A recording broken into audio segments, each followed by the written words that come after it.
Minkejja l-problema tonqas ta' xita li affaċċjaw il-bdiewa, partikolarment il-produtturi tal-inbit, f'dawn l-aħħar sentejn il-produzzjoni kellha Marsovin kienet aħjar minn dik tas-sena l-oħra.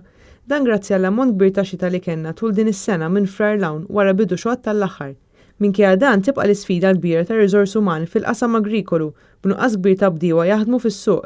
Dan qalu l-kap eżekuttiv tal-Marsovin Jeremy Kassar f'konferenza stampa fid-dwieli ta' Marniżi f'Marsa Xlok għall-bidu tal-istaġun tal-ħsad tal-għeneb.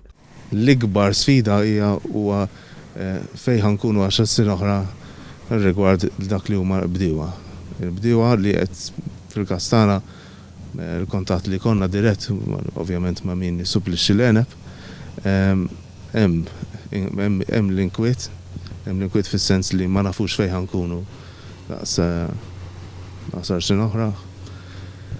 U tara l-average age tal-bidwi hija inkwetanti.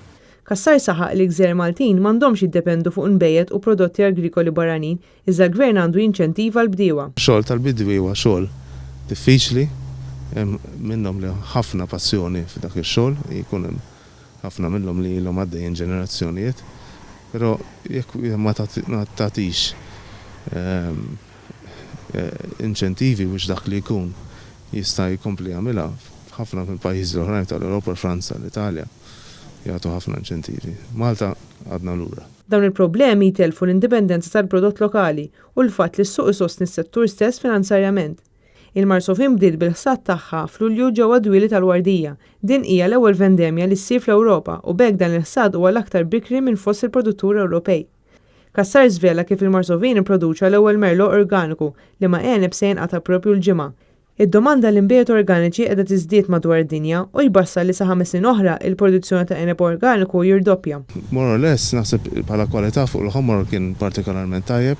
Aħna ma lestejniex kollox qed fadal ta' 3 ġimgħat oħra biex nkomplu għaddejjin bid-dwieli, li naqtaw id-dwieli l-għeneb u wkoll għad fadal l-għeneb indiġeni ta' Malta, qatt ma nafux x'inhu ġej mill-għeneb Malti. Bħala produtturi ma jistgħux joqogħdu lura quddiem l-iżviluppi li jsir madwar id-dinja u għalhekk Malta teħtieġ tipproduċi inbejjed ta' kwalità.